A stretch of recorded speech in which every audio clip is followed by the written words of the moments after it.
sociedad, de los eventos académicos, de las actividades que día a día estamos agendando y programando para ustedes, tanto en el ámbito académico como en el ámbito gremial y cultural. Recuerden que cada like, cada me gusta, cada retuiteada que nos dan, eso nos da visibilidad y hemos logrado pues expandir el alcance de la sociedad y muchos de compañeros y colegas del exterior nos siguen y están pendientes de nuestras actividades. Ahí están los contactos de Andre y Vivi, que son nuestras mano derecha y que a todos nos ayudan cuando tenemos alguna dificultad o alguna duda con respecto a todos los beneficios y las actividades que Sadea tiene para todos ustedes. Un agradecimiento a la industria, a los laboratorios que nos acompañan y hacen posible brindarles a ustedes la educación médica continuada, brindarle las actividades académicas que organizamos y que nos permiten costear mucho de la logística que eso implica para poder traerles a ustedes cosas de calidad. eh, Aspen, Fresenius, LM Instrument, Avi, Robson, de verdad muchas gracias por apoyar Asadea, por su acompañamiento así que permanente en los últimos años han sido leales pues como con la sociedad y han estado ahí, sobre todo pues en época de pandemia también sentimos pues el apoyo de ellos y gracias pues por por permitir que Sadea eh, muestre pues su marca y nos permitan la visibilidad tanto en redes como en las actividades que también ellos organizan y difundimos a través de de la sociedad.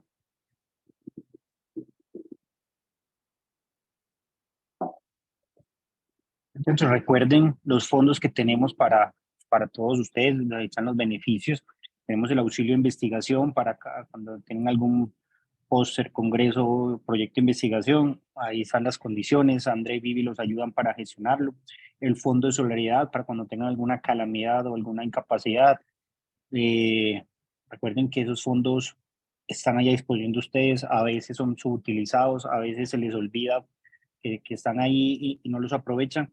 Entonces, recuérdenlo, siempre les estamos mandando los correos, siempre les estamos mandando la información. Y si tienen alguna duda, si no saben si aplican, si no aplican, si les alcanza o no les alcanza, cumplen los parámetros, pues péguenme la llamada pues a Lucas o a la nueva junta, o si no, pues ahí Sandra y Vivi, que cualquiera está en disposición de ayudarlos y orientarlos para poder acceder a estos beneficios.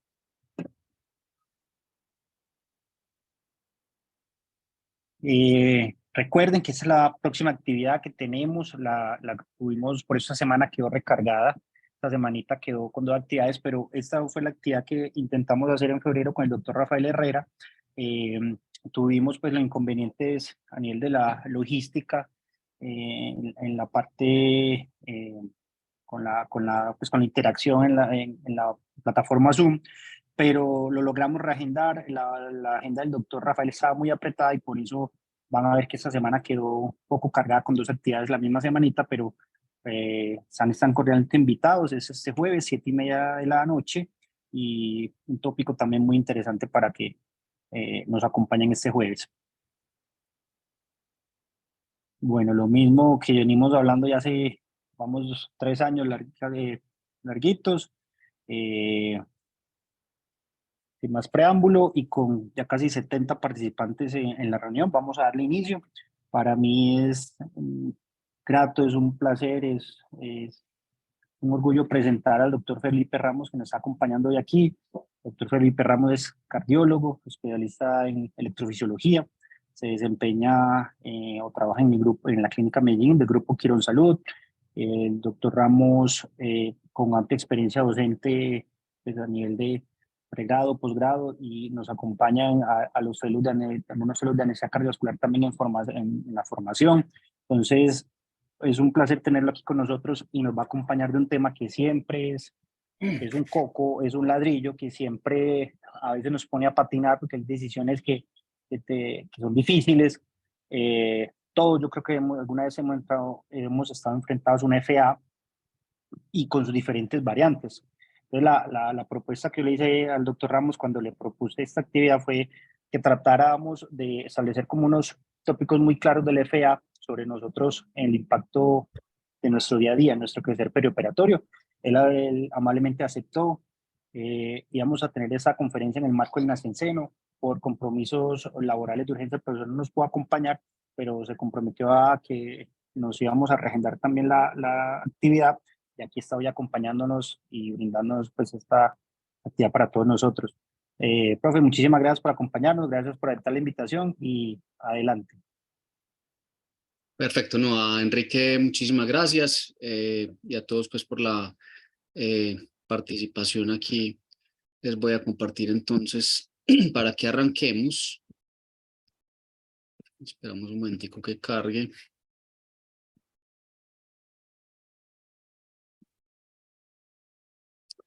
Bueno, entonces mi idea pues con esta conferencia es como que le pierdan un poco el miedo a la fibrilación auricular, que entiendan más o menos nosotros cómo es el manejo que nosotros hacemos, cómo deben llegarle a ustedes los pacientes o cómo deberían llegarles, y si no les llegan así, deberían ustedes tener como cierta precaución, cierta pues mirarlo con un ojo mucho más detallado, porque posiblemente si no lo manejan bien van a tener problemas durante el manejo perioperatorio pues, de los pacientes con fibrilación auricular.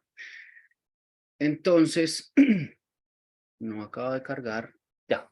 La fibrilación auricular es una arritmia supraventricular caracterizada por una contracción auricular que no es coordinada y es inefectiva, es decir, no hay sístole auricular. En el EKG se caracteriza muy fácil, es relativamente fácil de identificar la mayoría de las veces, y se caracteriza porque usted no ve clara ondas P, ve una línea irregular. Como les digo, en la mayoría de los casos el RR es irregular. Hay unos casos en los cuales a pesar de que el puente esté en FA, tiene R irregular, y los puentes que tienen un bloqueo AB completo con FA, tienen un ritmo de unión acelerado, o el paciente tiene un marcapasos. En esos casos el paciente puede estar en FA y tener un RR irregular. De resto, y a no ser que la IVA vaya demasiado rápido, es fácilmente identificable. Para ser clínicamente relevante en la definición de fibrilación auricular, requiere que usted demuestre, ¿sí?, al menos 30 segundos, sea en un Holter, por ejemplo, o en un trazo electrocardiográfico, o haberle tomado un electrocardiograma completo. Ahí usted puede decir que el paciente tiene fibrilación auricular. De resto usted puede decir que tiene pues si es menos de ese tiempo, que tiene ritmos auricular rápido, sabe que en algún punto de la futura el paciente posiblemente vaya a ser fibrilación auricular, pero por definición no lo sería. Como les acabo de mencionar, electrocardiográficamente ven acá la línea irregular, no se aprecia clara contracción auricular y se ve un RR irregular. Electrocardiográficamente y para efectos prácticos, el flóter auricular y algunas taquicardias auriculares muy rápidas deberían ser manejadas también como en la misma tónica en la que se maneja la fibrilación auricular. Entonces aquí vemos un flóter con ondas P positivas en B1, en D2, D3 AF, las ondas pues como en dientes de sierrita un poco más claras. Listo. Aquí vemos una FA con el bloqueo AB completo, bloqueo de rama izquierda de las de His, y vemos cómo tiene un RR, en este caso regular. Aquí vemos una de las formas de fibrilación auricular, que es la paroxística, entra y sale. Entonces vemos aquí al inicio cómo entra el paciente, está en FA y entra en fibrilación auricular. Esto fue en el transcurso de un aislamiento de venas pulmonares. Y en otras ocasiones, pues pueden ver pausas grandes como esta, que puede ser una manifestación. Aquí arriba, debajo del 8, ven un 6.6, esos son los segundos que el paciente duró en asistolia. Esto obviamente pues puede tener implicaciones prácticas para ustedes durante una anestesia. Entonces es importante que entiendan lo del síndrome de bradicardia, taquicardia, en este caso pues como parte de la fibrilación auricular o manifestación de la fibrilación auricular. La FA, la arritmia sostenida más común en los adultos, tiene una prevalencia alrededor de un 2 a 4% en la población general, pero esta prevalencia va aumentando con la edad. Una arritmia definitivamente que da más con el envejecimiento normal que tenemos. Entonces se espera pues una prevalencia muy alta en los futuros años con el aumento que hemos estado viendo de la expectativa de vida que estamos pues como ahora en boga. Tiene un gran impacto en la movilidad y la mortalidad. En morbilidad especialmente, pues los eventos de SB, se cree que aproximadamente el 30% de los infartos cerebrales tienen como causa la fibrilación auricular, y de los infartos cerebrales denominados como criptogénicos, no supimos la causa, aproximadamente el 10%, si se estudian adecuadamente, pueden incluso llegar a ser más, pueden tener fibrilación auricular. Aumenta el riesgo de mortalidad. Los pacientes con FA tienen una menor expectativa de vida. Se cree que aproximadamente entre el 1.5 y el 3.5%, pues tiene 1.5 o 3.5% veces más riesgo de morir un paciente con FA que uno que no lo tiene. Y en general, las arritmias auriculares son el trastorno de ritmo más frecuente durante la cirugía no cardíaca. Entonces, definitivamente hay que aprender sobre la fibrilación auricular. Aquí, esto ya se los dije, pero en los dos primeros, pero el de abajo les hablo de la falla cardíaca. Aproximadamente la fibrilación auricular se puede presentar hasta en el 30% de los pacientes con falla cardíaca. A veces cuando se presenta por primera ocasión es difícil diferenciar si fue primero la FA o fue la falla la que llevó a FA o la FA la que llevó a falla cardíaca, la denominada taquicardiomopatía. Y aquí les cuento que pues hay realmente una relativa nueva causa de falla cardíaca en los pacientes. No solamente es por la velocidad a la que va la taquicardia, o sea, porque vaya muy rápido la taquicardia, sino que la irregularidad del RR, ahora denominada pues como irregulopatía, puede llegar a generar remodelamiento cardíaco y falla cardíaca. Asimismo, la falta de acoplamiento auriculoventricular puede generar también falla cardíaca en los pacientes. Los pacientes con FA también tienen mayor riesgo de demencia vascular, tienen mayor riesgo de depresión, tienen disminución en su calidad de vida, y se cree que aproximadamente en el transcurso de su vida, entre el 10 al 40% de los pacientes van a necesitar alguna hospitalización. O sea, es una enfermedad no solo muy prevalente, con mucha morbilidad, mucha mortalidad y gran impacto sobre la calidad de vida de los pacientes. Entonces hay que manejarla muy bien. En Estados Unidos se llevan a cabo aproximadamente 50 millones de intervenciones quirúrgicas. No les voy a hablar de eso, ustedes saben mucho más de eso que yo. La cirugía no cardíaca también se asocia con eventos cardíacos mayores, pues, adversos mayores, y muchos de ellos son por fibrilación auricular. A pesar de esto, la fibrilación auricular no se incluye como factor de riesgo en muchas de las escalas preanestésicas para definir el riesgo pues como de la cirugía. Entonces, ahí puede haber un campo pues como de acción que los invito a evaluar. Aproximadamente entre el 20 y el 25% de los pacientes que tienen fibrilación auricular pueden necesitar, ¿sí?, manejo anticoagulante perioperatorio durante al año, pues, cuando van a ser sometidos pues, posiblemente a cirugía. Y bueno, vamos a hablar ahora más adelante de lo que es la terapia puente, si se necesita, no se necesita y en quiénes. Este es un estudio reciente del año pasado. Cogieron unos pacientes del Medicare, que fueron llevados a cirugía no cardíaca entre el 2015 y el 2019. Estos pacientes fueron llevados a los diferentes tipos de cirugía: vascular, torácica, otorrino, general, gastrointestinal, pues, genitourinario, trauma, ortopedia, ginecológica, mama, en fin. Los pacientes con FA se emparejaron, ¿sí?, a los que no tenían FA, y los que querían ver era el riesgo que tenían pues, estos pacientes.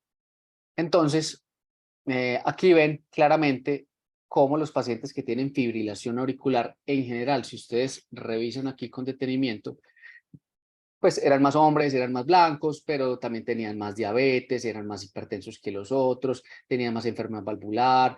En fin, en general lo que les quiero transmitir es que en general son pacientes mucho más enfermos, ¿sí? Y pasando a la siguiente en línea, les muestro que aquí ya emparejaron todos esos pacientes con FA y sin FA para todos esos factores de riesgo, para poder para poder definir si realmente los pacientes con FA tenían mayor riesgo de morbilidad o mortalidad comparado con los que no tenían. Estos eran más o menos las cirugías de los que eran, otras comorbilidades, ¿sí? Aquí está, este es el índice de riesgo cardíaco para lo que ustedes deben aplicar para los pacientes que van a ser llevados a cirugía, y aquí están los puntajes de CHA2DS2. más o menos, pues en general, la mayoría de los pacientes se mantienen entre el 2 y 4 puntos de CHA2DS2, que es una cosita que vamos a mirar ahorita más adelante. Bueno, la mayoría de los pacientes iban para cirugía electiva, algunos eran emergentes, y estos eran todos los tipos de cirugía en los que los pacientes eran llevados. Como verán, hay mucha representación de los diferentes tipos de cirugía a los que ustedes pues ayudan a los cirujanos para llevar a los pacientes a un buen costo. Bueno, estos son los tipos de cirugía. La mayoría era cirugía general, torácica, ortopedia, trasplante, mama, genitourinaria, ginecológica, otorrino y vascular. Todos estos pacientes los emparejaron, ¿sí? Eran con FA preexistente 1.131.000, con FA sin FA, perdón, emparejados 1.920.000, los emparejaron, y en azul están los pacientes que tenían FA preexistente. Esta es la tasa de mortalidad 30 días, y ven como claramente, ¿sí?, los pacientes que tienen FA, la línea se separa casi que desde el inicio o en el posoperatorio, pues después de la cirugía. Ven cómo esos pacientes tienen mayor mortalidad. Cuando comparan la mortalidad a 30 días y los MACE a 30 días, de acuerdo al índice, ¿sí?, de la escala pues paranestésica del SRI, y si le ponen la FA preexistente, y se ve cómo cuando le ponen FA preexistente los pacientes, ¿sí?, serían de mucho mayor riesgo a que si no les pusieran ese como factor pues como de riesgo. Entonces, en conclusión, la FA se asocia de manera pues independiente con mayor mortalidad posoperatoria, falla cardíaca y accidente o ataque cerebrovascular a 30 días. Y ellos cuestionan ahí pues en la parte final si se debería adicionar al RSRI la presencia de fibrilación auricular para tener un mejor enfoque inicial de los pacientes. En este otro, revisión sistemática de la literatura y metaanálisis, ¿sí?, también claramente para demostrarles que los pacientes tenían mayor riesgo de stroke cuando tenían fibrilación auricular, tenían mayor mortalidad en el estimado puntual, pues combinado todos los estudios. En este otro estudio miraron cuáles eran los factores de riesgo para el desarrollo de FA perioperatoria, ¿sí?, y ellos determinaron que la edad avanzada para ellos era mayor de 67 años, el género masculino, la hipertensión arterial, la diabetes, tener una enfermedad cardíaca previa, y como algo pues paradójico, digámoslo así, la obesidad en este caso, o tener un índice de masa corporal elevado, no fue un factor de riesgo en este caso para la FA perioperatoria. Aparentemente es un protector, que hay como un cuestionamiento para ellos. Bueno, entonces, ¿cómo enfocamos nosotros los electrofisiólogos los pacientes que tienen fibrilación auricular? Asumiendo que eso es el buen manejo de la fibrilación auricular. Entonces, lo primero que nosotros hacemos es clasificar la fibrilación auricular, ¿sí? La clasificamos en estas 5 o 6 tipificaciones, pues digámoslo así. Lo primero es cuando el paciente tiene un primer episodio. Entonces, para nosotros es un primer episodio de fibrilación auricular, es cuando no sabemos de dónde viene el paciente, pero simplemente por primera ocasión le diagnosticamos fibrilación auricular, y de ahí vamos a partir. Paroxística es cuando el paciente, los casos de fibrilación auricular le duran menos de 7 días, o terminan de manera espontánea, pero antes de 7 días, o necesita intervención, pero intervino antes de 7 días de que el paciente llevara pues con fibrilación auricular. Persistente cuando llevan más de 7 días o se intentó cardioversión y no fue pues como eficaz. Y hay una que se llama la persistente de larga duración, y es cuando los pacientes llevan aproximadamente más de 12 meses, pero usted no ha decidido con el paciente que ya lo va a dejar en fibrilación auricular. Esa sería la permanente, ¿sí? O sea, el paciente lleva mucho tiempo en fibrilación auricular, o poco tiempo, usted lo acabó de diagnosticar, pero usted definió con su paciente que lo va a dejar en fibrilación auricular, y que realmente lo que usted va a hacer es una estrategia de control de frecuencia cardíaca. Abajo están los términos que debemos abandonar. La fibrilación auricular solitaria, que antes se mencionaba mucho. Aquí yo tengo una discrepancia pues con las diferentes guías, y es la de valvular o no valvular. La fibrilación auricular es muy importante definir si está asociada a enfermedad valvular, es decir, si tiene una válvula protésica, o el paciente tiene estenosis mitral moderada a severa. ¿Por qué? Porque el enfoque antitrombótico de estos pacientes es diferente. A estos pacientes no le damos anticoagulantes directos. Entonces, finalmente usted debería decir, o debería aclarar, si el paciente tiene o no asociación con estas enfermedades o estas caracterizaciones, porque eso le va a definir si el paciente va para warfarina o si el paciente va para anticoagulantes directos. Nosotros le hacemos una historia clínica, definimos cómo es el patrón de la fibrilación auricular, entonces paroxística, es persistente como acabamos de mencionar, cuánto dura la sintomatología, la sintomatología es de todos los días, varias veces al día, todos los meses, todas las semanas, cuánto le dura, porque eso nos va a ayudar a tomar la decisión más adelante de cómo lo vamos a manejar. Todos los pacientes deben tener idealmente un electrocardiograma pues, donde se demuestre que tiene fibrilación auricular y debe también salir un holter, debemos tener un holter donde demostremos de alguna manera si el paciente está todo el tiempo en FA, puede que simplemente ese día pues todo el tiempo estuvo en sinusal y que un holter es una foto de un día, pero es válido tener un holter en estos pacientes para ver los episodios son muy rápidos, no son muy rápidos, cuánto le duran por día, si se asocian con la sintomatología o no, que es una de las principales utilidades del holter. Muchos pacientes pueden ir a 180 latidos por minuto, usted los ve en el monitor, y usted le pregunta, ¿qué siente? No siento nada, doctor.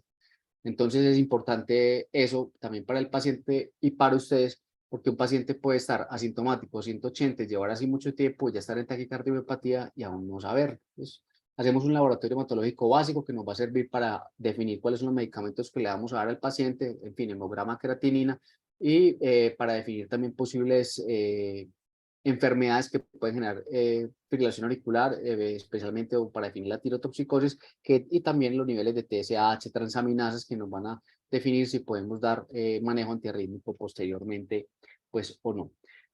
Y todos los pacientes con FA deben tener un ecocardiograma para evaluar cuál es la fracción de eyección que tienen y cuál es el tamaño de esas aurículas, especialmente de la aurícula izquierda, cuál es el volumen indexado, que nos va también a ayudar a definir cómo vamos a manejar el paciente.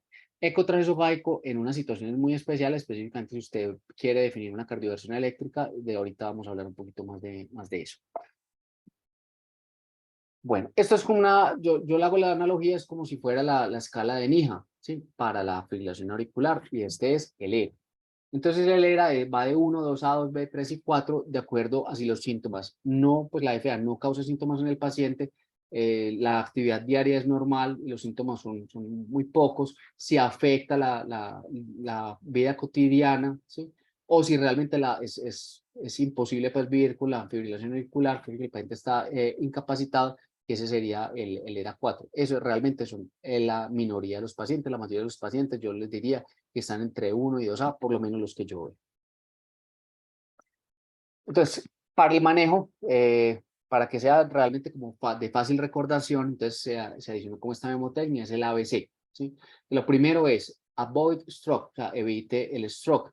Es una de las cosas más importantes. ¿Por qué? Porque la mayoría de la mortalidad de los pacientes con fibrilación auricular y lo que realmente hasta hace poco había impactado como única terapia la mortalidad en los pacientes con FA era darles terapia antitrombótica para evitar pues, el embolismo. Entonces, uno le aplica las escalas que vamos a ver ahorita a continuación, no para definir, ¿sí? qué pacientes qué pacientes se anticoagulan, sino más bien qué pacientes no se anticoagulan. O sea, deberíamos meternos en la cabeza que todos los pacientes con fibrilación auricular, en general, la mayoría tendrían que estar anticoagulados. Entonces, lo que vamos a ver con estas escalas es cuáles son los que no necesitan anticoagulación y los que necesitan anticoagulación, qué tanto riesgo tienen de embolismo al año, porque eso también nos sirve para definir la suspensión de los medicamentos en algún punto. Entonces, luego definir el inicio de la prevención del embolismo y finalmente elegir con qué medicamento nos vamos a ir. Esta es la escala de CHATS-VASc, es una evolución del CHATS-2 que utilizamos hasta, no sé, 2008 más o menos, 2010. Esta escala, cada uno da un punto, excepto 2, que es tener más de 75 años y ya haber tenido un evento embólico previo. En edad empieza a los 65 años, el puntaje mayor es 9, ¿sí? Alrededor de 1, el riesgo anual es alrededor del 0,9% de embolismo por año, y más o menos por cada punto va siendo como un 1% más en general. Pues no es exacto la cifra, pero más o menos. O sea, para un CHATS-VASc de 4, el riesgo es alrededor del 5 o el 6% de embolismo cerebral. Entonces, ¿qué hacemos? Cuando vamos a definir la anticoagulación del paciente. Entonces, lo primero es lo que les dije ahorita. Usted debe definir si el paciente tiene una enfermedad valvular, mitral, estenosis específicamente, moderada severa, especialmente asociado a enfermedad reumática. Si eso es así, no hay nada más que preguntar. El paciente debe ir antagonista de la vitamina K. Todos los estudios con anticoagulantes directos, excluyeron los pacientes que tenían enfermedad mitral reumática y válvulas mecánicas. Entonces, ahí ya no hay ninguna otra duda. Si el paciente, y todos deben ir anticoagulados, ¿listo? Paciente que tenga enfermedad reumática o que tenga válvula mecánica, ese, pues obviamente ese ya tenía que estar anticoagulado. El otro, entonces, vamos a definir los pacientes de bajo riesgo. Si el paciente es de bajo riesgo, vamos a estar chequeando los diferentes controles cuando en algún punto cumple el criterio adicional para poder ser llevado a manejo pues, anticoagulante. Entonces, cuando pacientes hombres con un punto de Chad-Vasc o mujeres con 2 puntos, porque el sexo como tal en las mujeres no marca la necesidad de tratamiento. Entonces, mujer, o sea, mejor dicho, hombre con un punto, mujer aparte del ser mujer, con un punto pues adicional, ya requiere anticoagulación. ¿Listo? Y simplemente definimos que anticoagulante directo de acuerdo pues como a las algunas cosas pues como específicas de cada paciente o de cada marca o de comorbilidades, en fin. Luego de eso hacemos la escala del Hasbled. La escala de Hasbled lo que nos va a marcar es cuál es el riesgo a ese paciente que yo ya definí que necesita anticoagulación, cuál es el riesgo que ese paciente vaya a tener de sangrado. Uno de estos es un factor de riesgo dos de estos son factores de riesgo reversibles, o sea, que son modificables, porque no es ser hipertenso, es tener un control inadecuado de la presión arterial, tener sistólica por encima de 160. Entonces, ese es un factor de riesgo que usted puede corregir. Si un paciente usted le llega a la consulta con 160, ese paciente tiene mayor riesgo de sangrado. Entonces, tiene que darle el medicamento o los medicamentos, ajustar la terapia para disminuir la presión. Tener alteración de la función renal o hepática con las características que ustedes ven ahí, ya haber tenido un evento hemorrágico o embólico previo, tener historia de sangrado o predisposición a sangrado. Es decir, tener una trombocitopenia severa, ya tener una gastritis muy severa, en fin. Tener la habilidad del INR con tiempo de rango terapéutico menor del 60% de los pacientes que están específicamente recibiendo pues, vitamina K. Los pacientes mayores de 65 años ya tienen un punto y los pacientes que usan algún tipo de medicamento como los antiplaquetarios, los que han tenido algún infarto o fueron llevados a cirugía y necesitan terapia antitrombótica, pues antiplaquetaria, específicamente aspirina, clopidogrel. Hay unos patrones especiales para eso, pero es otra charla completamente diferente. Y los pacientes que consumen alcohol en exceso por unos gramos que están establecidos a la semana. Entonces, ¿qué hacemos? Pues empezamos y definimos los medicamentos. En este momento en Colombia hay 3 medicamentos aprobados, en el mundo hay 4. El Edoxaban desafortunadamente pues, nunca llegó a Colombia. Están entonces el Dabigatran, Rivaroxaban y Apixaban, que luego del 2010, entre el 2010 y el 2012 salieron todos los estudios. O sea, estos medicamentos los estamos usando hace más de 10 años, entonces ya no debemos decir, pues hace muchos años no decimos anticoagulantes, nuevos anticoagulantes, sino que decimos los anticoagulantes directos. ¿Por qué? Porque van a actuar específicamente el Dabigatran sobre el factor 2 y el Rivaroxaban y la Apixaban sobre el factor 10. Por eso el XA de la Saban es desactivado, contra esos actúan. Entonces el Dabigatran se usa a dosis de 150 miligramos 2 veces al día y 110 miligramos es la dosis baja, que se usa específicamente en pacientes mayores de 80 años o cuando estamos usando concomitantemente verapamilo o cuando los pacientes tienen un alto riesgo de sangrado. Es decir, si usted tiene un paciente que tiene un Hasbled de pronto un poquito alto, no le va a dar la dosis de 150 miligramos, posiblemente le vas a dar la dosis de 110 miligramos. Para el Rivaroxaban, la dosis son 20 miligramos al día. Es muy importante que los pacientes con Rivaroxaban deben tomarse el medicamento después de una comida principal porque aumenta de manera muy importante la absorción. Se baja la dosis a 15 miligramos en los pacientes que tienen menos de 50 de deposición de creatinina y no lo debemos usar en personas que tengan menos de 30, otros dicen 15. Son estudios ahí más regulares, pero en general se acepta pues en guías que entre 15 y 49 de depuración de creatinina debe llevar 15 miligramos de Rivaroxaban. Y para el Apixaban, ¿sí? Dosis de 5 miligramos al día, dos veces al día. Y se debe disminuir la dosis cuando usted cumple 2 de 3 criterios. Cuando usted tiene más de 80 años, pesa menos de 60 kilos o tiene una creatina menor de 1,5. Usted dirá, pero yo para qué me tengo que aprender todo eso, para qué tengo que saber eso. Pues yo les diré que sí es muy importante. ¿Por qué? Porque si ustedes llevan un paciente a cirugía mal anticoagulado, es posible, ¿sí?, que el paciente les vaya a hacer un embolismo durante la cirugía. Entonces ustedes tienen que tener esto claro, porque si un paciente posiblemente les llega con una dosis subóptima del medicamento, ustedes deberían mandarlo donde el electrofisiólogo, el cardiólogo, el internista, quien lo esté manejando, y le decirle, hombre, estás manejando mal este paciente, yo voy a diferir la cirugía si es diferible, porque pronto necesito una cardioversión durante el acto quirúrgico y me voy a embalar porque el paciente estaba mal anticoagulado. Entonces es importante que sepan esto. Bueno, en general, ¿qué han demostrado los anticoagulantes directos? Una disminución de casi el 20% de reducción significativa de riesgo de infarto de embolismo sistémico, alrededor del 51% de reducción significativa de infarto hemorrágico, 10% de reducción significativa de riesgo de mortalidad de todas las causas, 52% de riesgo de hemorragia intracerebral y 14% de reducción no significativa de sangrado mayor. ¿Qué les quiero hacer ver con esto? Que esto ya está decantado, que desde el 2014 esto se sabe y así lo estamos manejando. Entonces, realmente pues son medicamentos muy buenos, han mejorado mucho la adherencia de los pacientes a la medicación. Y bueno, entonces es lo que usamos ahora. Hay que aprender de esto entonces, de esta diapositiva les rescato, aprender para ustedes que sé que les gusta mucho la farmacología, el tiempo al nivel pico, ¿sí?, para los diferentes medicamentos y cuál es la vida media de eliminación. En esta diapositiva les rescato pues este hallazgo. Y en esta diapositiva les rescato la excreción. Entonces, la excreción de la apixaban es del 27% a nivel renal, del dabigatran es del 80%, ¿sí? Y eso es importante para el manejo en pacientes cuando tenemos urgencia, ahorita les explico por qué, y el rivaroxaban, ¿sí?, alrededor del 35%. Y lo que les decía aquí ahora, que la disponibilidad es del 66% con comida o el 100% sin comida y 100% con comida.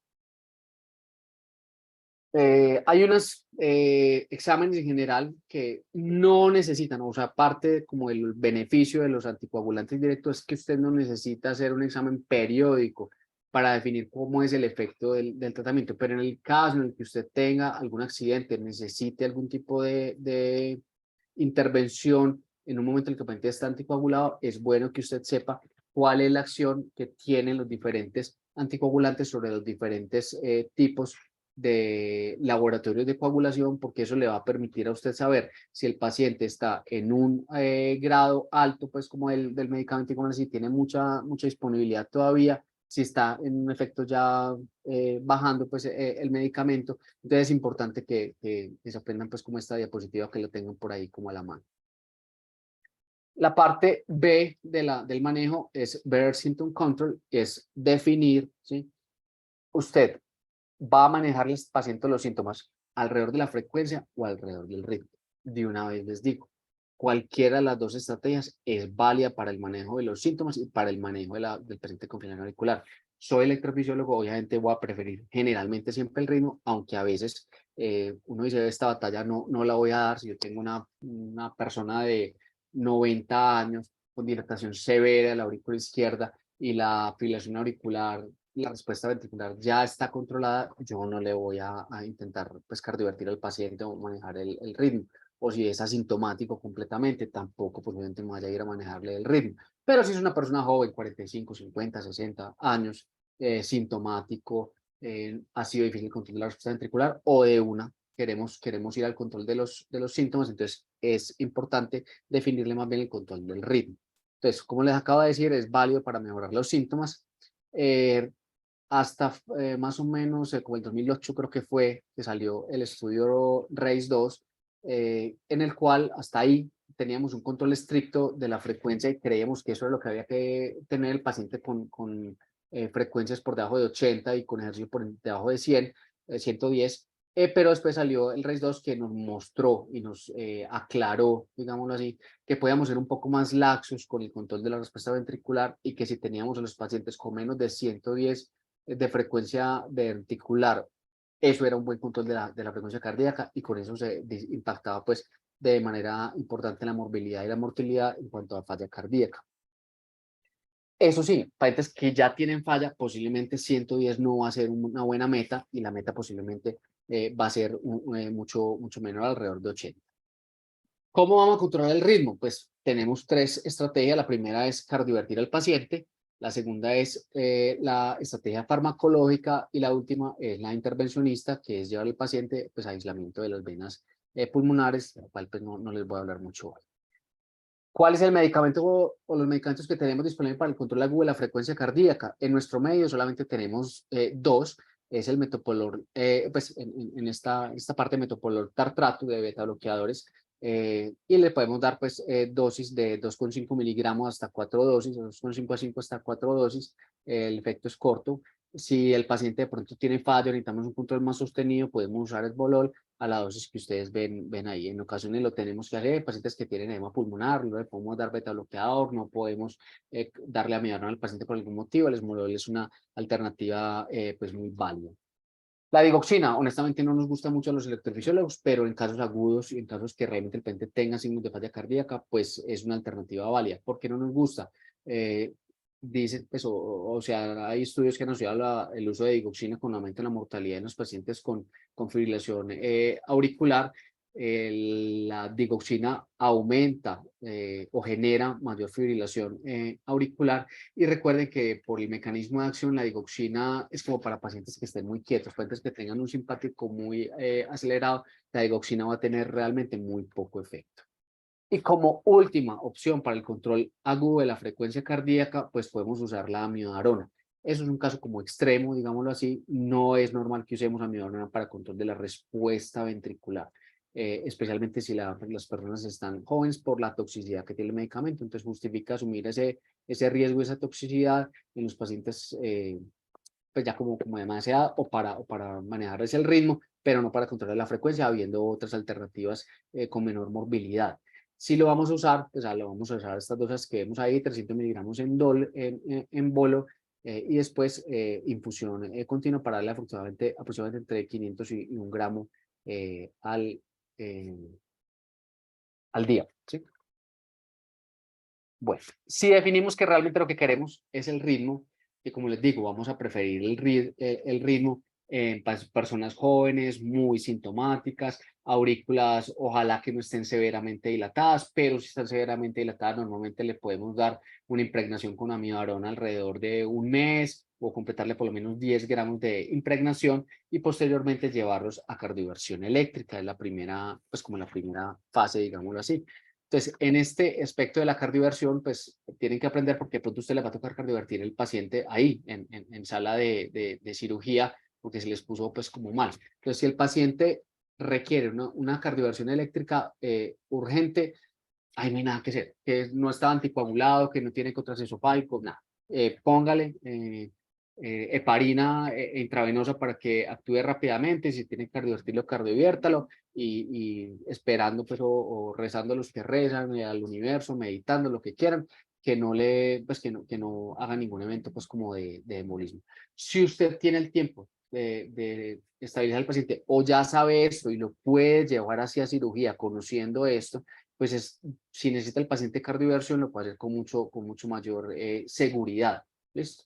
Entonces, si en este caso lo que tenemos que mirar es si el paciente ya venía anticoagulado, ¿sí? Y venía pues como de manera, usted lo puede cardiovertir como quiera, a la hora que quiera, ¿sí? Si el paciente no venía anticoagulado, entonces usted tiene dos alternativas. Si el paciente tiene, usted entró el paciente en sinusal y el paciente antes de 48 horas o en la evaluación paranestésica estaba en sinusal y le llegó NFA, o sea, usted está seguro que tiene menos de 48 horas de evolución de la fricción auricular y por algún motivo usted decide que lo tiene que cardiovertir antes o durante la cirugía, lo puede hacer con seguridad anticoagulando posteriormente el paciente.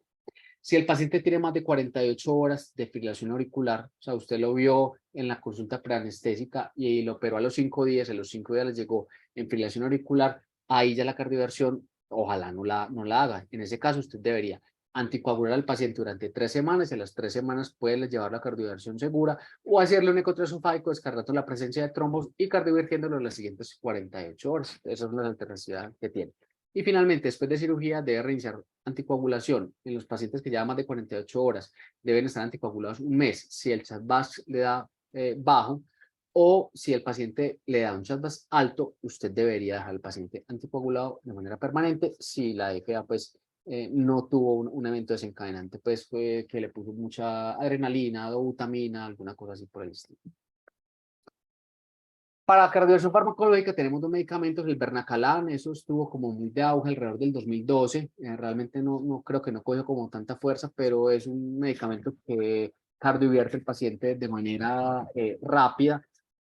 No lo he usado, realmente no tengo pues como experiencia con el Bernacalan. Con amiodarona sí, se dan 5 a 7 miligramos por kilo en 1 a 2 horas y después 50 miligramos por hora. El efecto del medicamento es más o menos entre 6 y 8 horas. O sea, los pacientes que ustedes les puso amiodarona y a la hora estaban en sinusal, no entraron en sinusal por la amiodarona, iban a entrar en sinusal. Realmente el efecto realmente grande es en ese tiempo. Ojo con la hipotensión, que generalmente es por el vehículo en el que va diluido la amiodarona, entonces deben pasarlo de manera lenta. Puede causar flebitis, o sea, ojalá tenga una vena grande. Debe estar pendiente del QT, pacientes que tienen un QT prolongado enmascarado o tienen un QT prolongado adquirido, venía tomando otro medicamento adicional que también le genera prolongación del QT, entonces mucho ojo con el QT. Y por último, la parte C es la parte de otros hallazgos cardiovasculares del paciente y la comorbilidad, que la idea es que usted los debe tener lo mejor controlados posible. Entonces, hipertensión en meta, si tiene apnea del sueño, tratarle apnea del sueño, si está obeso, debe llevarlo a control del peso, hiperlipidemia, que no tome licor. Entonces, bueno, todas las comorbilidades, como en todas las enfermedades, deben ser manejadas de manera pues muy adecuada. Bueno, ahora, un paciente que tiene FA requiere intervención, ¿cierto? Entonces, ¿usted qué tiene que hacer? Tiene que evaluar el riesgo de embolismo.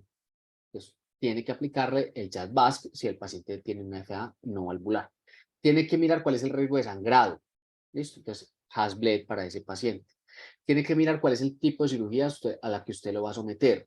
Tiene que mirar cuál es el tipo de anestesia que usted le va a dar, si le va a dar una anestesia neuroaxial, regional, general. Entonces, eso le puede diferenciar. ¿Por qué les aclaro esto? Porque hay cirugías de bajo riesgo, aunque no lo parezcan. Pues, por ejemplo, poner un marcapaso. En este momento poner a los pacientes suspendiéndoles una sola dosis de los anticoagulantes, o incluso si están con warfarina, los llevamos entre 2 y 2,5 con 2,5 de INR a marcapasos o dispositivos cardíacos, incluso a ciertas ablaciones. Les hablo específicamente pues, desde mi punto de vista.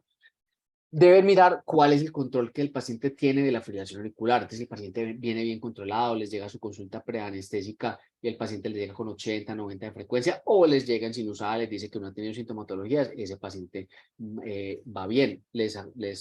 Ojalá tenga, antes de que lo lleven a cirugía, una ecografía, un ecocardiograma, ojalá de los últimos por lo menos 6 meses.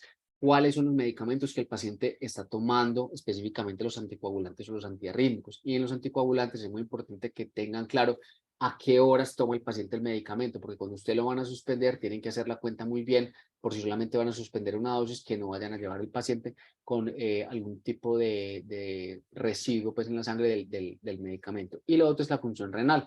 Como vieron, los pacientes que tienen excreción renal del medicamento, si usted no lo maneja adecuadamente, puede tener efecto residual del medicamento. Los pacientes que tienen cirugía urgente y están anticoagulados, pues están con FA, entonces usted debe proceder a hacer todas las pruebas de coagulación que ustedes ven aquí.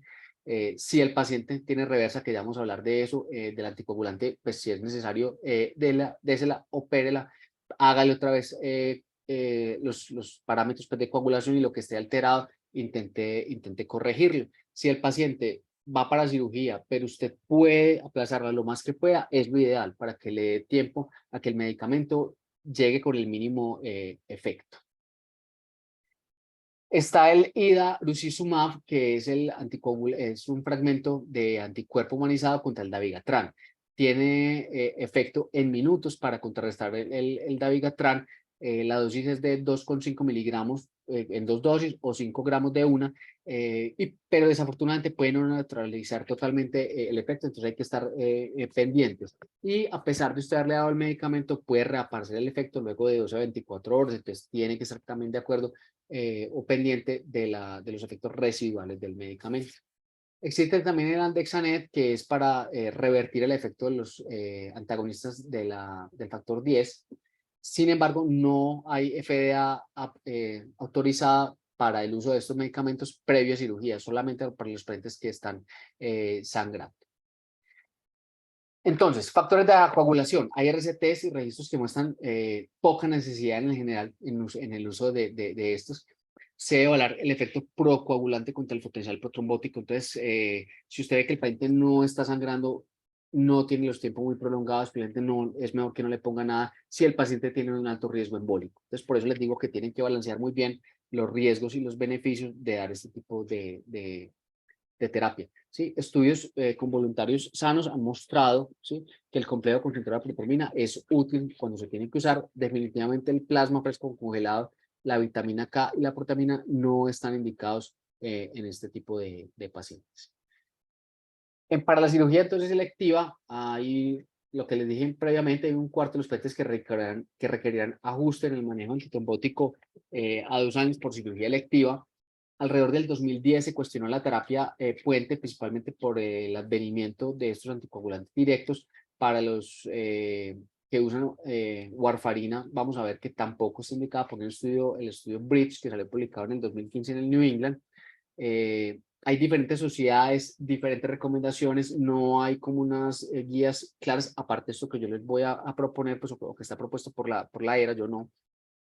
Hay un espectro amplio en el manejo de acuerdo al tipo de cirugía y tipo de riesgo del paciente. Entonces, lo primero que tenemos que hacer es definir cuál es el tipo de riesgo de la cirugía a la que vamos a llevar al paciente. Recuerden que estamos en el área, en un paciente que vamos a llevarlo de manera programada. Entonces, aquí están, ¿sí?, cuáles son los riesgos de la cirugía. Se define como menor riesgo de sangrado, bajo riesgo de sangrado o alto riesgo de sangrado. Pues, ¿a qué cirugía vamos a llevar al paciente? Miramos en cuál de estas características está para que podamos definir cuál es el tiempo que vamos a suspender de tratamiento.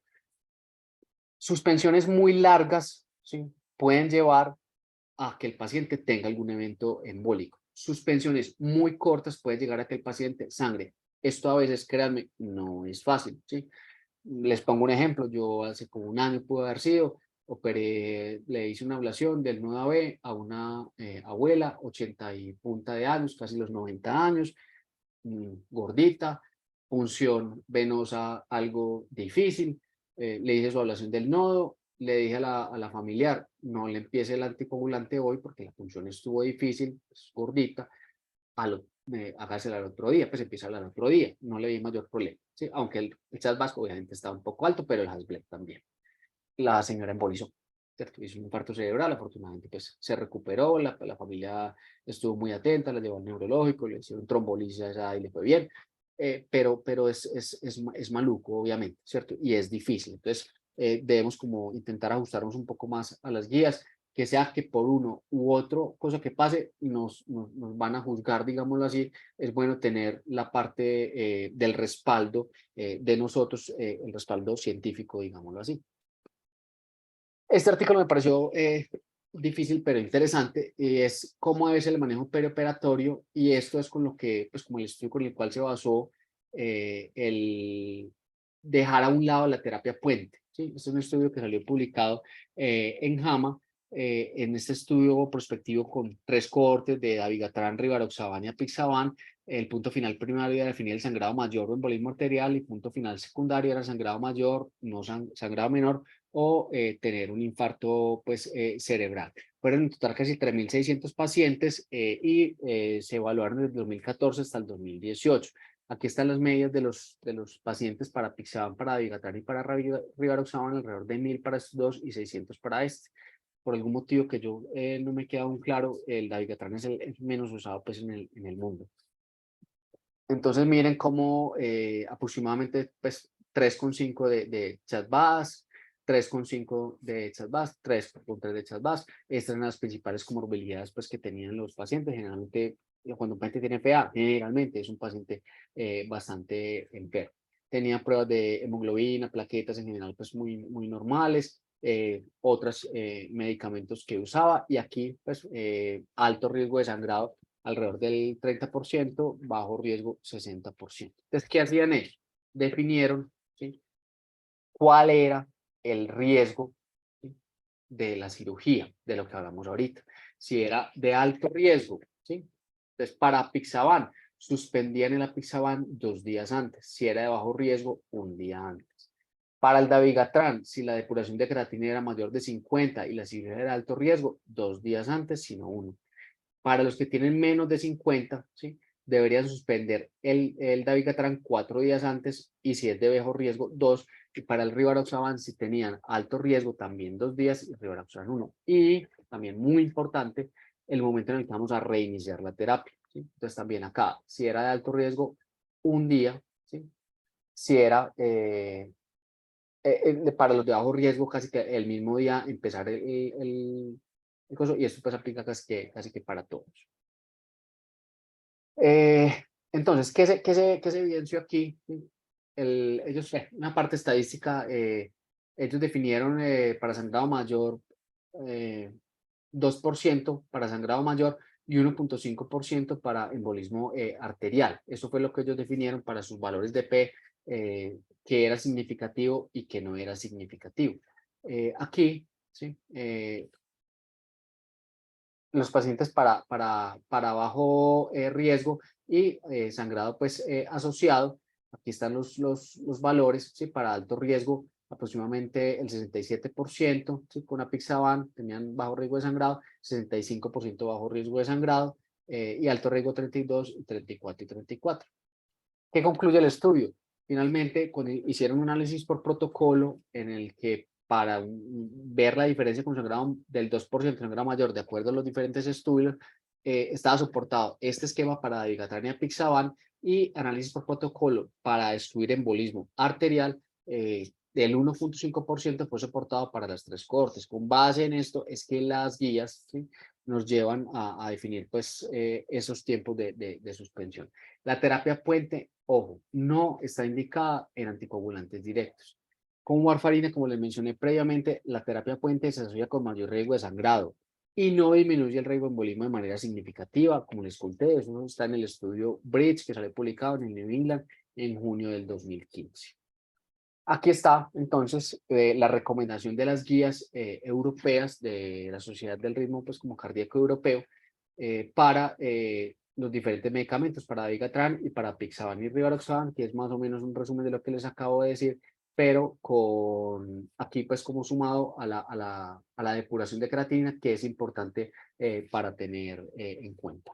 Bueno, creo que vamos ya casi por 1 hora, entonces vamos a dejar aquí y quedo atento pues como a las preguntas que de pronto tengan ahí en el chat o las que la quieran hacer directamente. Veo muchos conocidos y amigos, muy bienvenidos si quieren preguntar algo. Doctor Ramos, le habla Lucas Ochoa, anestesiólogo, presidente de SADEA. Digamos que yo voy a estar por aquí recogiendo las dudas que tengamos en el chat.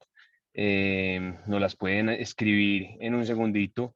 Y mientras tanto, doctor, yo le iba a preguntar, nos contaba del Dabigatran, que es uno de los que menos se utiliza. ¿Tendrá que ver con la forma de dosificación o qué otra, pues como hipótesis, le tenga ese menor uso del Dabigatran?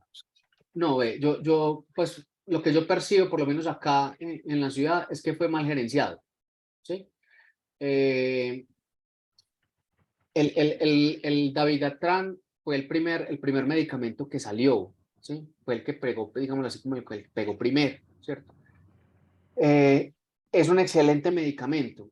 Problemas, tiene un poquitico de sangrado gastrointestinal, ¿sí? Sangran un poquitico del estómago con el Dabigatran, pero realmente si usted quiere proteger muy bien a un paciente, pues les decía que uno a veces tiene que mirar cuál es la característica del paciente para definir cuál tipo de tratamiento le va a dar. O sea, uno sí puede definir o escoger entre los diferentes anticoagulantes de acuerdo al perfil de un paciente.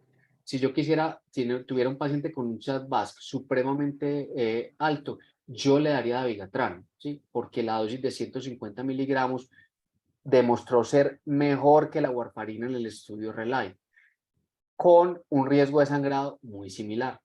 Si por el contrario tengo un paciente, ¿sí? Con un bajo riesgo de sangrado, ¿sí?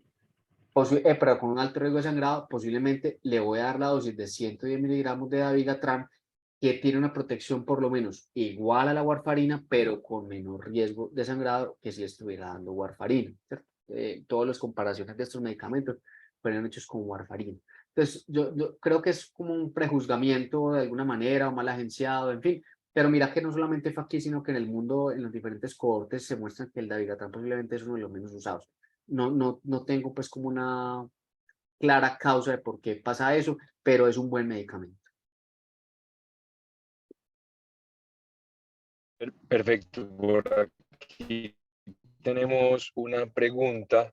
Nos hace el doctor Juan Diego Marín. Dice, se enreda la programación de la cirugía. Lleva 72 horas sin Rivaroxaban. ¿Se reinicia terapia puente con heparina o qué hacemos? A Gracias, ver, Juan. se enreda la programación de la cirugía. A ver, pues lo ideal, obviamente, no llevarlo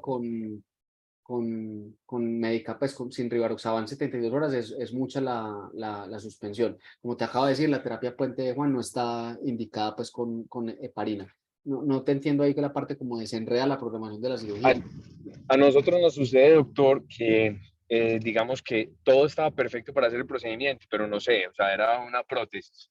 Y resulta que el material o la prótesis que llegó no era, entonces hay que dejar el procedimiento para el día siguiente o para 2 días después. Entonces nosotros fue pucha, que le reiniciamos, que le ponemos, el paciente está desprotegido, nos quedamos tranquilos, el riesgo de embolismo es bajo. Entonces eso es lo que yo entiendo como de la pregunta. Ok, pues siendo práctico, si por algún motivo usted ya le suspendió, lleva más de 48 horas sin Rivaroxaban, o sea, ya se va a pasar como el tiempo de 48 horas sin cosas, yo lo que te diría es que le pasa mucho, le pongan una dosis de enoxaparina de 1 miligramo por kilo, ¿sí? Pues por ejemplo, para que el paciente esté por lo menos antiagregado hasta que el otro lo operen, o si se va a demorar más, anticoagulilo con enoxaparina mientras tanto.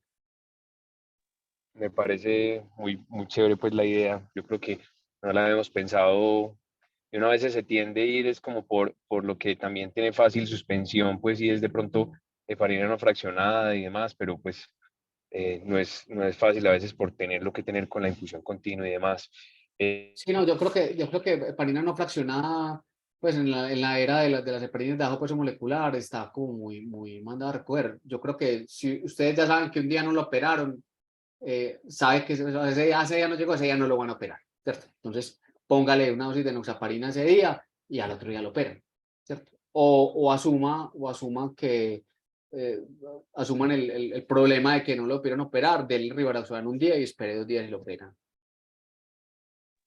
Entendido, creo que queda muy claro y muy bien. Eh, ¿Alguna otra pregunta que tenga? Tengo acá Y una nos de... el doctor en un FA compensado que estaba, que es, me escuchan, Sí, creo sí, yo que lo sí. sé. Ah, Sí, sí. perfecto. Paciente con FA paroxística, compensado que estaba bajo anestesia general y que durante la cirugía hace FA con respuesta ventricular rápida. Lo ideal sería control del ritmo, control de la frecuencia, qué estrategia lo manejamos, metoprolol intravenoso, amiodarona intravenoso, cardiovertir, o inclusive yo le sumaría otro por aquí que en algún momento en medio de estas fibrilaciones auriculares periperatorias creo que todavía está disponible es este medicamento Vernacalant y también que nos hable un poquitico de eso, doctor. Y gracias. Sí, ya. Bueno, como les dije, yo creo que hay que ser inicialmente como lo más prácticos posibles, ¿cierto? Si usted cardiovierte a un paciente, durante las siguientes 48 horas el riesgo de embolismo es muchísimo mayor, ¿sí? O sea, un paciente que usted cardiovierta, especialmente las primeras 48 horas, pero hasta generalmente los primeros 7 días tiene un alto riesgo de embolismo, pues de que se formen coágulos si usted no anticoagula al paciente, ¿sí? Entonces, paciente que usted cardiovirtió, paciente que usted tiene que anticoagular obligatoriamente. Entonces, yo no le recomendaría eso, especialmente o dependiendo del tipo de cirugía, ¿sí? Muchas veces nos dicen, no, hombre, vamos a llevar a este paciente a cirugía.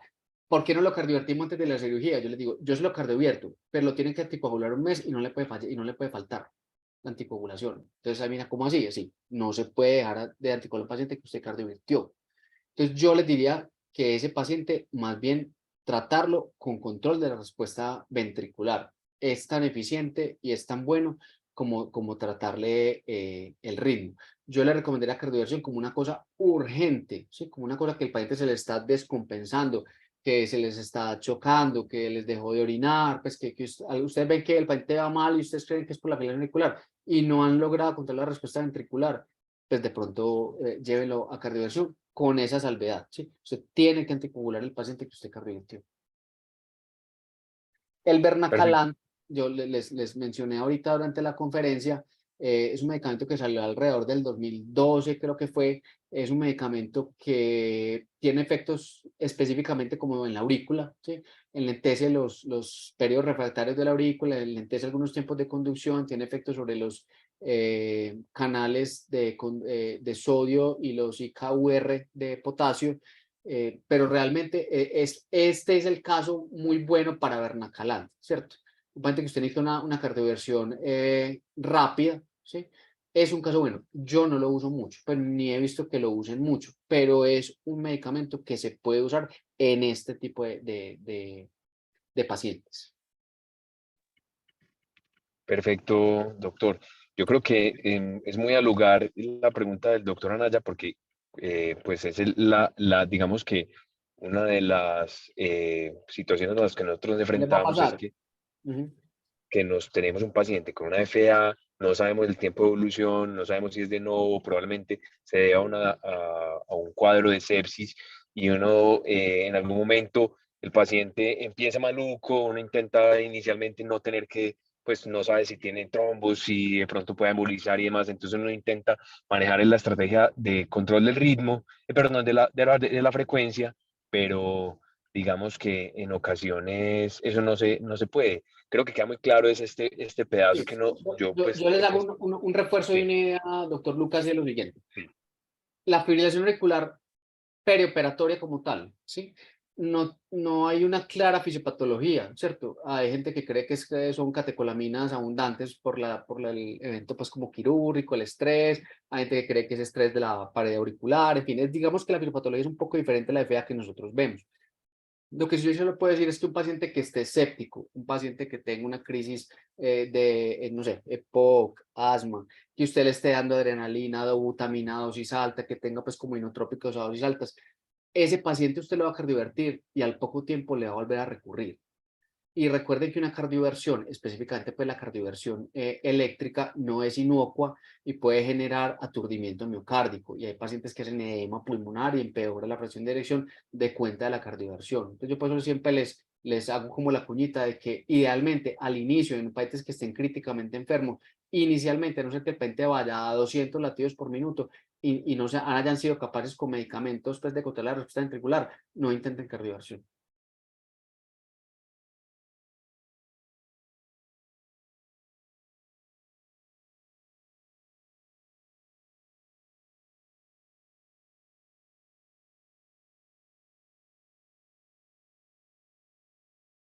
¿Me escuchan?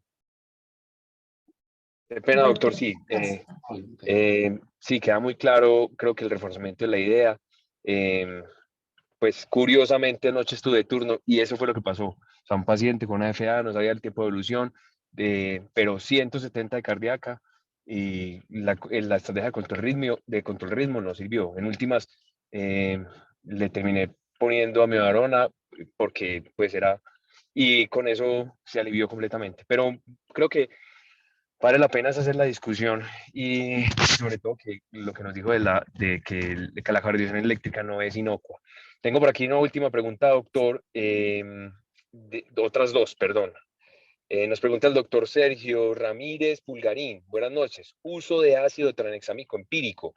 Entre paréntesis pone no con pruebas viscoelásticas en cirugía de alto riesgo de sangrado en paciente de alto riesgo tromboembólico, como una fibrilación valvular.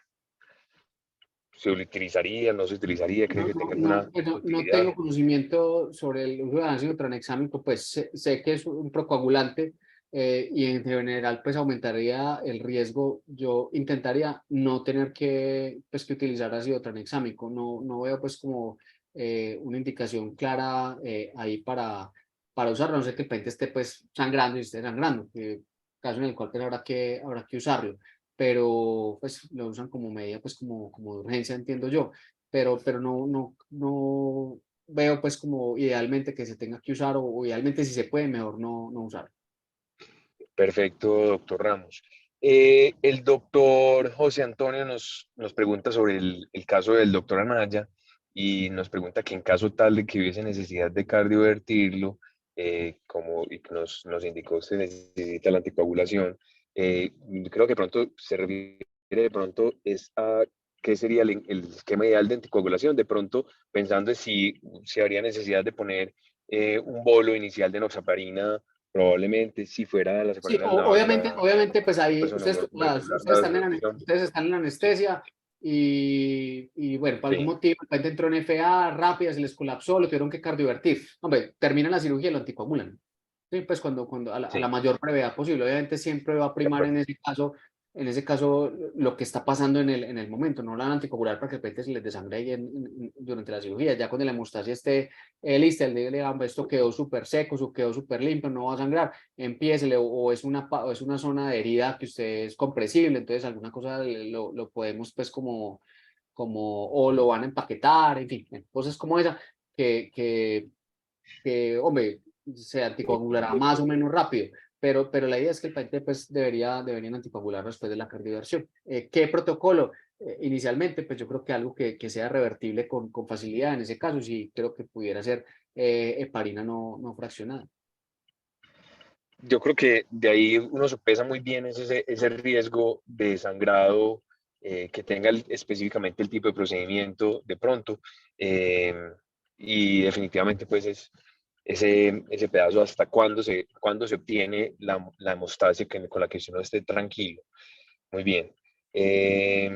Nos pregunta el doctor Carlos Alberto Villa, la utilidad del marcapaso en el paciente con fibrilación auricular.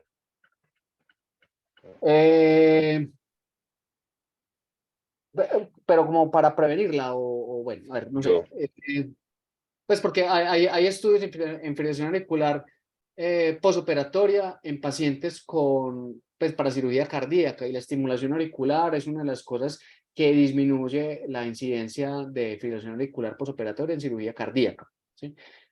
Pero de resto pues no tiene utilidad. Si un paciente la van a llevar a cirugía y tiene marcapasos, yo les recomendaría que le aumentaran la frecuencia, porque muchas veces lo que mete el paciente en fibrilación auricular son hacer esos ritmos auriculares rápidos o extrasístoles auriculares, meter al paciente en flauta y el flauter en FA, entonces de pronto la estimulación un poquito más rápida puede disminuir ese riesgo. No sé si con eso contesto la pregunta.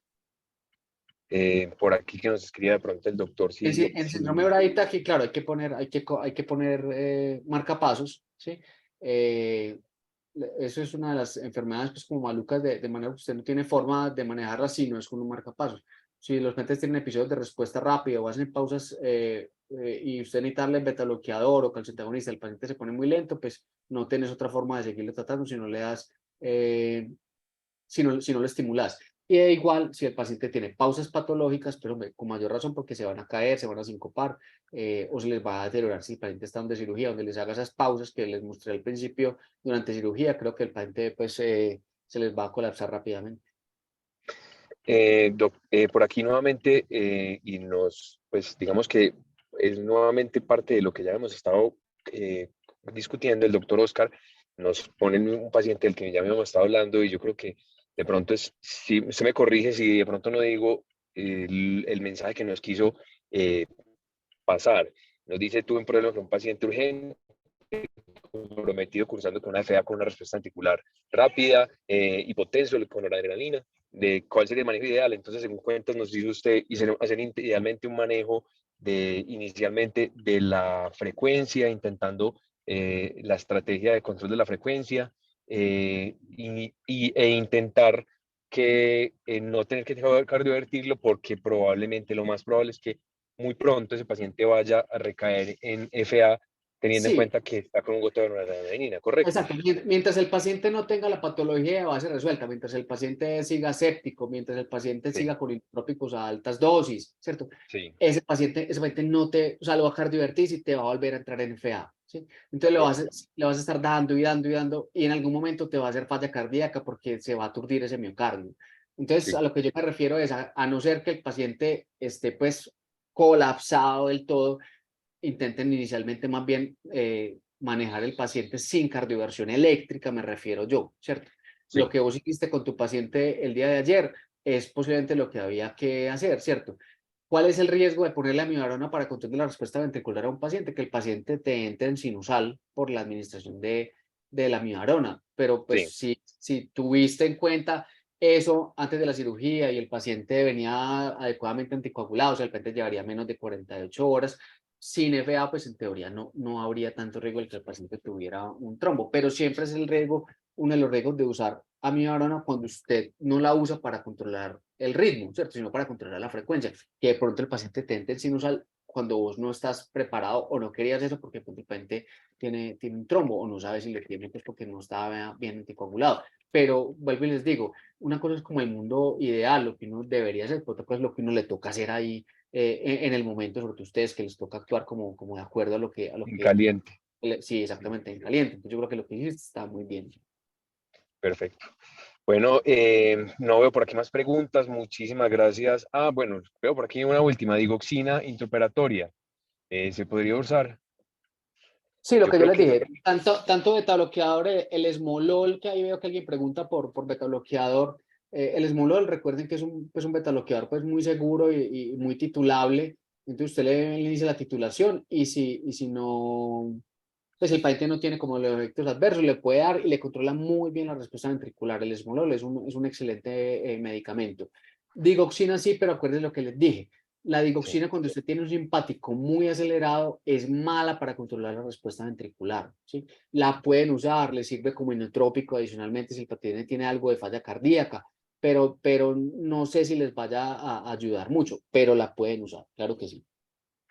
El doctor Oscar nos comenta es que lo que le pasó a él es que tiene la impresión de que el uso de los betabloqueadores en ese paciente hipotenso con la FA podía empeorar la hipotensión. Aún así, pues la observación y lo que se evidencia es que esa disminución de la respuesta ventricular antes aumenta y hace que el tiempo de diálisis sea un poquito más largo, que le dé más tiempo y que en últimas el gasto mejore y que el Exacto, paciente. muchas veces vos decís, se le va a poner beta bloqueador y le va a bajar la presión, pero posiblemente esté hipotenso porque tiene la presión alta, ¿sí? Entonces, probablemente si vos le controlas en algo la frecuencia cardíaca, le vas a dar más tiempo al llenado pues, ventricular, te va a mejorar el gasto y posiblemente va a mejorar pues también la presión arterial.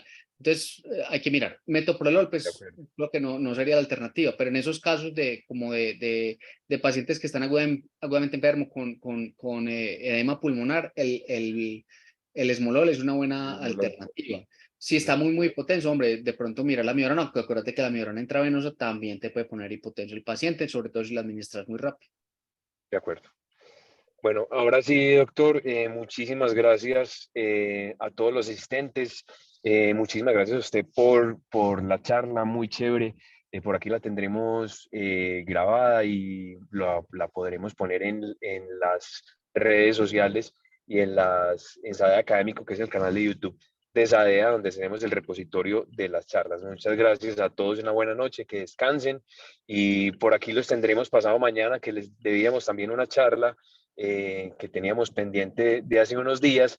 Entonces, una semana un poquitico pues más cargada de actividad académica, pero teniendo en cuenta que venimos de Semana Santa, de pronto nos vale la pena.